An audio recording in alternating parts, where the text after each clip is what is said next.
Magandang buhay! Ibabahagi natin ngayon ang pananda sa mabisang paglalahad ng pahayag. Ito ay mga salitang ginagamit upang gawing malinaw, organisado at maayos ang pagpapahayag ng mga ideya. Ang mga ito ay nagsisilbing gabay sa pag-uugnay ng mga pangungusap at talata tulad ng at, ngunit, kaya, samantala at dahil. Sa pamamagitan ng mga panandang ito, mas nauunawaan ng tagapakinig o mambabasa ang mensaheng nais iparating. Narito ang unang uri ng pananda, ang panandang pandagdag, ginagamit upang magdagdag ng impormasyon o ideya. Halimbawa nito, ang paggamit ng at, pati, saka, gayon din, bukod pa rito. Narito naman ang halimbawa natin sa pangungusap. Mahilig siya sa musika at sayaw, kaya madalas siyang sumali sa mga paligsahan.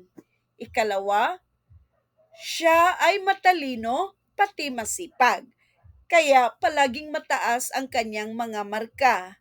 Ang mga pangungusap na ito ay nagpapakita ng malinaw na karagdagang impormasyon o ideya sa pangunahing pahayag. Ikalawang uri ang panandang paninsay, nagpapakita ng kontradiksyon o pagsalungat. Halimbawa, ngunit, subalit, pero, bagaman, datapwat. Narito ang halimbawa natin sa pangungusap gamit ang ngunit at subalit. Mahilig siyang magbasa ng libro, ngunit bihira siyang magsulat ng sariling kwento. Ikalawa, gusto ko sanang pumunta sa iyong kaarawan, subalit may importanteng lakad ako sa araw na iyon. Parehong ginagamit ang ngunit at subalit upang ipakita ang pagsalungat o kontradiksyon sa mga ideya sa loob ng pangungusap. Ikatlong uri ang panandang pananhi, nagpapahayag ng sanhi o dahilan.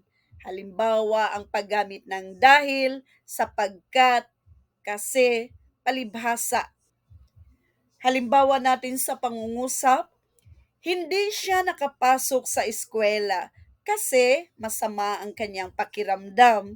Ikalawa, tahimik lang siya sa klase, palibhasa ay mahiyain talaga siya.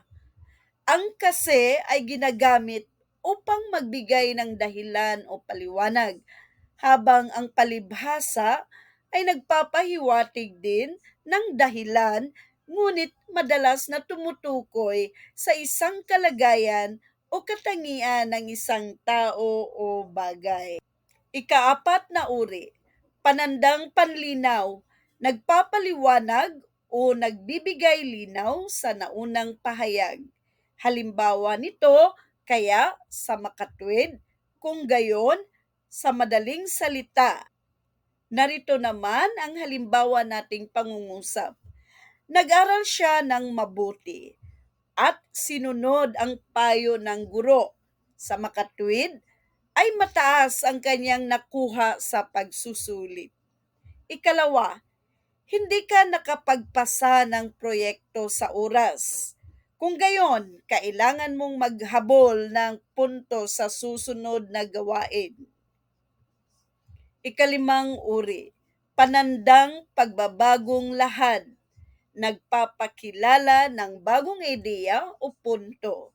Halimbawa, sa kabilang banda, samantala, gayon paman. Halimbawang pangungusap, si Ana ay nag-aaral sa bahay, samantala si Ben ay nasa library upang mag-review. Ikalawa, malakas ang ulan kahapon, gayon paman ay natuloy pa rin ang kanilang outing. Ang samantala ay ginagamit upang magpakita ng paghahambing ng dalawang magkaibang pangyayari.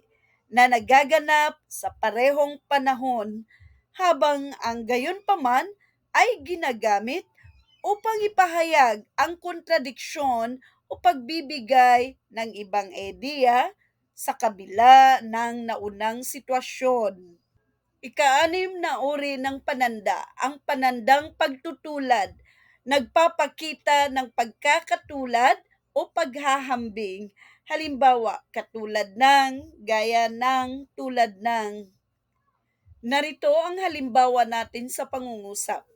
Siya ay matapang katulad ng kanyang ina na palaging handang harapin ang anumang hamon. Ikalawa, marami siyang natutunan gaya ng tamang paggamit ng oras at pagpapahalaga sa trabaho. Ang katulad ng at gaya ng ay parehong ginagamit upang magpakita ng pagkakatulad o paghahambing ng isang bagay, tao, o sitwasyon. Ikapitong uri ng pananda, ang panandang pagbibigay kahulugan. Nagbibigay kahulugan sa isang konsepto o salita. Halimbawa, ibig sabihin, nangangahulugang. Halimbawang pangungusap, ang salitang adaptasyon, ibig sabihin, ay ang proseso ng pag-aangkop sa bagong kapaligiran o sitwasyon. Ikalawa, ang masigasig, nangangahulugang taong masikap at dedikado sa kanyang ginagawa. Ang ibig sabihin at nangangahulugan ay ginagamit upang magbigay ng kahulugan o paliwanag sa isang salita o konsepto. Mahalagang pag-aralan ang pananda sa mabisang paglalahad ng pahayag dahil ito ang susi sa maayos na pakikipagtalastasan. Ang tamang paggamit ng mga panandang ito ay nakatutulong upang gawing malinaw, organisado at epektibo ang pagpapahayag ng mga ideya.